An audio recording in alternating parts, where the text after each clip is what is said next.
Hi everyone. Wagwan! Since I started this challenge and since I started blogging about my experiences with mental health, I've had a lot of people who've messaged me mainly want to talk about anxiety. So it's something that I thought would probably be best to do in my first vlog. And the first thing to really identify with anxiety for me is that I've always felt really kind of stupid and pathetic talking about it. To anyone who doesn't suffer with it, it sounds like a wishy-washy thing.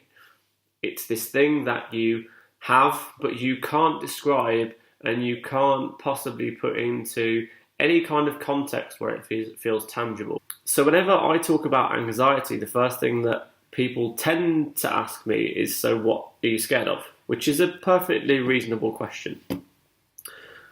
And normally my answer to that tends to be, I can't tell you right now, but at some point or another, I've probably been scared of anything and everything. So the two things I wanted to cover, the first one is what makes me anxious, because that's normally quite a difficult thing to actually fathom.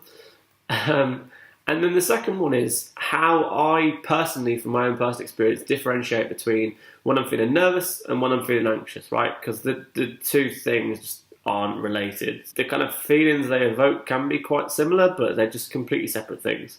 So here is a pre-prepared list of things I've written down in the last 2 days that I felt anxious about. Walking through the office, feeling more anxious when I'm visiting friends who I've known for years than I feel when I'm meeting strangers for the first time. Being visibly anxious with people at work. Breathing too heavily when I have earphones in. I mean, that's just bloody weird. Anything that's not routine, changing plans at the last minute. So I can't quite cope with it cognitively. My brain kind of goes into overload and thinks, this isn't what we've had planned for weeks. And all of a sudden I build it up to be something more than it is. All of a sudden, going to the pub last minute feels like I'm sitting in on a UN summit. It just doesn't make sense, right?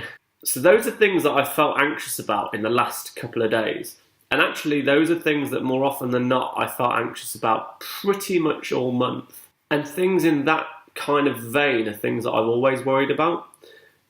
And I used to berate myself for it. I used to be really, really hard on myself. I used to tell myself that they're pathetic things to worry about and that there are far more important things in life to worry about, which, granted, there are, but by being so harsh with myself, I was pretty much convincing myself that I had a choice and that this wasn't just an irrational kind of response to things that I was encountering, which is ridiculous because the knock-on effect of it, of me saying, why are you worried about this? Stop worrying about it. Wasn't that I stopped worrying about it, it's that I started worrying about it more and I started feeling more anxious. And that's a really key difference, I think, in terms of anxiety, is not ever saying that you are wrong to feel that way, but actually you need to be telling yourself that you don't have to feel that way and that there are things that you can do to help with it. But historically, my anxiety has been pretty much completely debilitating at times. It has prevented me from doing things that I wanted to do. So this is where the difference comes in, right? So nerves, if you ask me to go and present in front of 30 people, I might shit myself for a couple of days, but I'll go and bloody do it.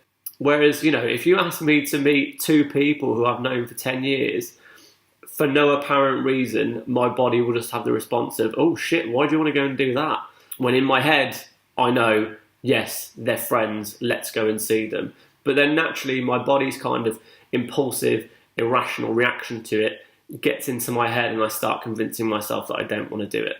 And that's what I'm saying is the difference with the presentation, right? So I don't find that nerves are completely consuming. I'll feel them for a bit and then I'll just push them aside and I'll do whatever I need to do. Whereas anxiety, when it hits me, it completely chokes out any form of conscious thought and decision making that I have.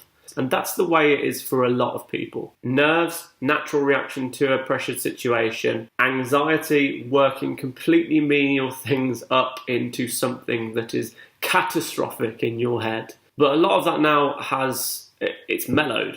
A lot of it's to do with the fact that what I've really found helps with my anxiety is constantly just thinking about the present. So constantly just thinking about what I am doing at this very moment.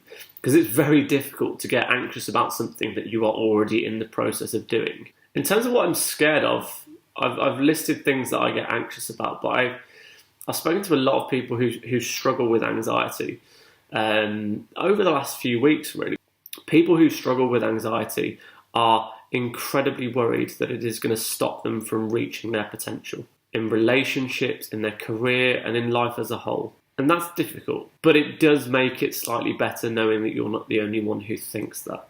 To quote the well-known cliche that I'm quite a big fan of, it is completely okay to not be okay. So I hope you've enjoyed this, whatever this is.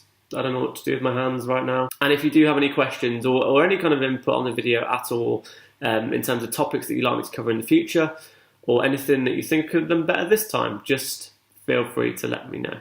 Thanks. Like the rest, one more, drop it up in the fucking whole theater.